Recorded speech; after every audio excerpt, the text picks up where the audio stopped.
Let's look at another piece of scripture now in which we will be expanding our knowledge a bit from the working with the indicative mood to another one of the verb moods, the subjunctive mood. So let's look at Matthew 6, verse 31. As we look at this text, what have I told you is the first thing we try to find? The first thing we try to find is a verb. As you look at these words in this first clause here, is there anything that looks like a verb to you? Me un meramnesete legontes.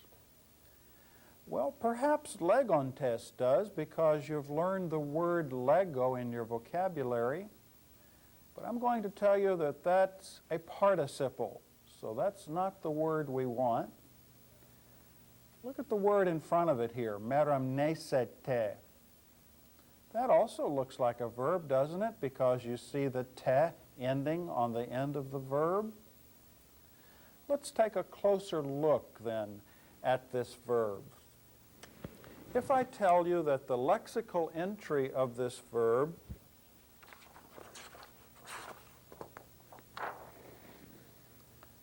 is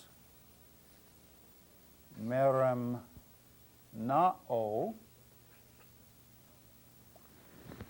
you could look this up in a dictionary and it would tell you that the verb means I am anxious or I worry in a negative sense. It also has a positive connotation too in I am concerned about. But we're going to be concentrating here on the negative connotation, I am anxious or I worry. Now the verb that we have in our text is spelled like this, meramnesete. After we identify our lexical entry, if we're able to do that, and I've already given it to you here, what's the next thing we ask of a verb? Is there an augment? Well, is there an augment in front of this verb, an epsilon? No, there's not. Okay. Let's go to the back part of the verb and identify the ending te. What person and number is that ending? All right, that's a second person plural ending, isn't it? Is it an active ending or is it a middle passive ending? Well, you've already learned your indicative ending, so you know that it is an active ending. We look in front of this ending and we see a connecting vowel that is a long connecting vowel. If it were a short connecting vowel, it would be the vowel epsilon. But here it's a long connecting vowel. Now we're leaving the mood of indicative and we're entering into the mood called subjunctive. In the subjunctive, the connecting vowels are always long. So this long connecting vowel tells me that I am working with the subjunctive. And I'll simply put an S there for subjunctive. In the subjunctive mood, there are only two tenses, either the present tense or the aorist tense. That makes it a lot simpler than the indicative. The indicative had all 6 tenses. But in the subjunctive, we either have the present or the aorist. Now we look in front of this connecting vowel and we see a sigma tense indicator. Of the two tenses, the present tense or the aorist tense, which one would have a sigma tense indicator? Sure, the aorist does. Now we have parsed this verb, aorist, active, subjunctive, second person, plural. At this point, we would want to know what is the syntactical function of the subjunctive mood in this context. You remember we said the syntactical function of the indicative mood is easy. It makes a statement or a declaration or an assertion. But the subjunctive mood has 6 different functions. At this point, let's take a look at a comparison between the subjunctive and the indicative.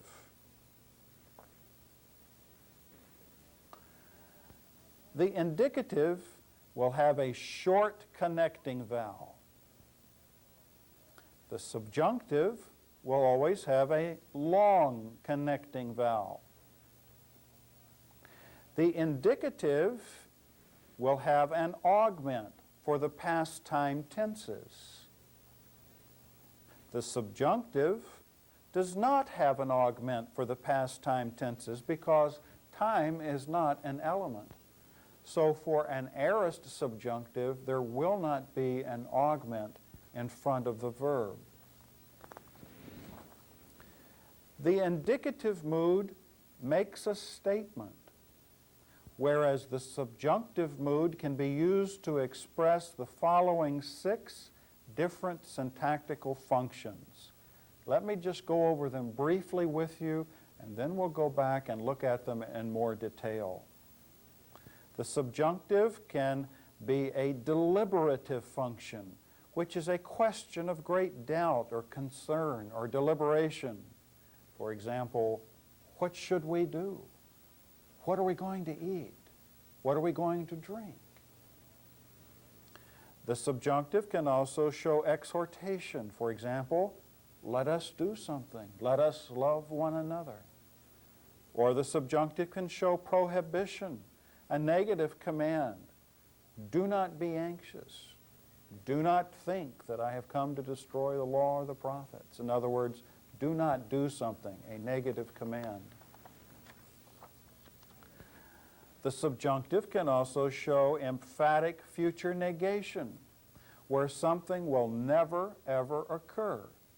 For example, where God says to his people, I will never leave you nor fail you. The subjunctive can also be used in certain kinds of conditions, conditions of futurity. For example, if you love me, or in other words, when you do, if and when you do, you will obey my commandments. And the subjunctive would be used in the if part of the condition. The subjunctive can also be used in certain clauses that can show purpose or result. For example, God sent his only begotten Son into the world for what purpose? So that we might live through him. And the verb to live in this purpose clause would be found in the subjunctive mood.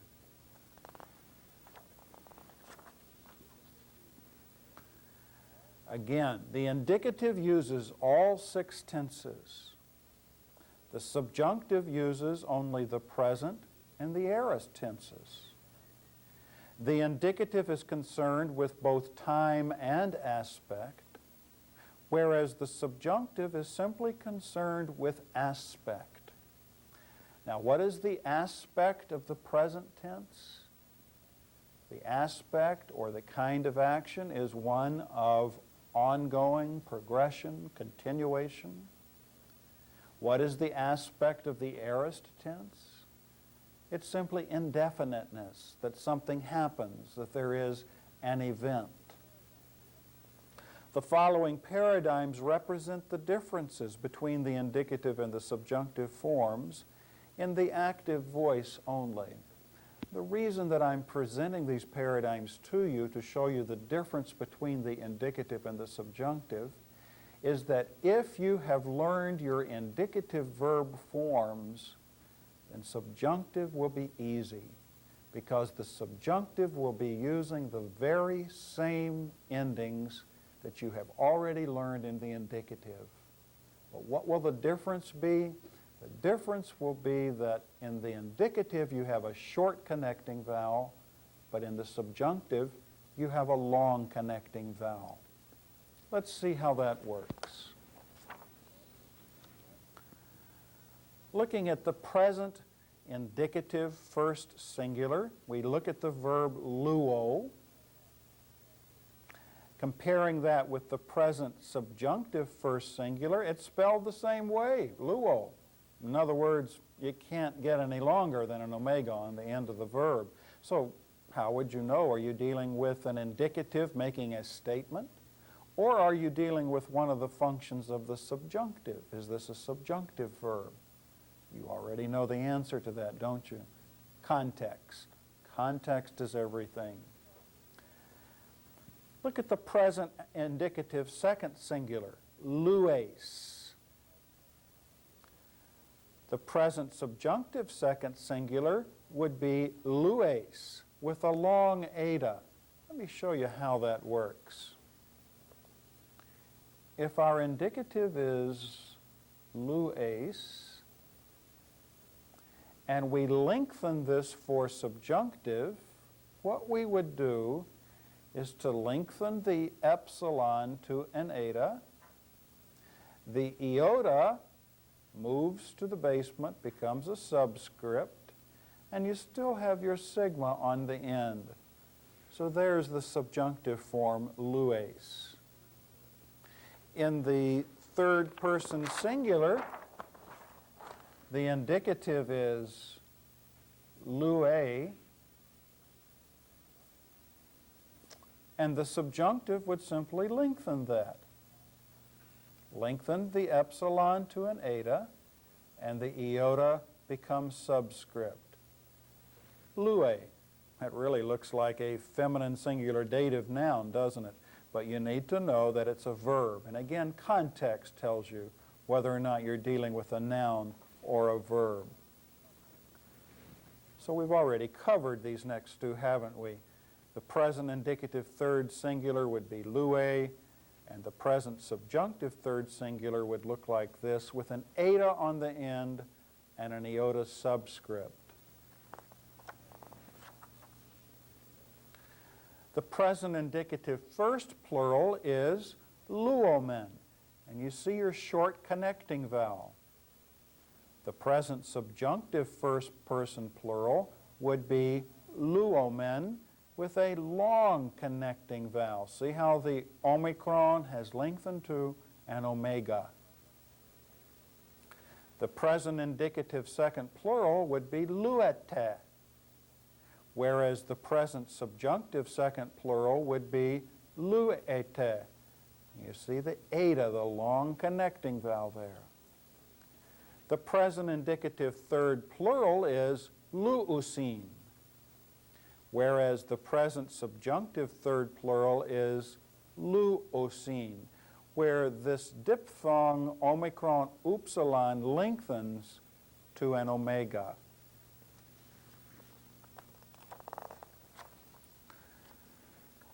Now let's compare the future indicative to the aorist subjunctive and see how similar these forms look.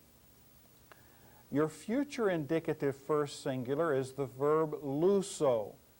And you see you have a sigma tense indicator right before the ending.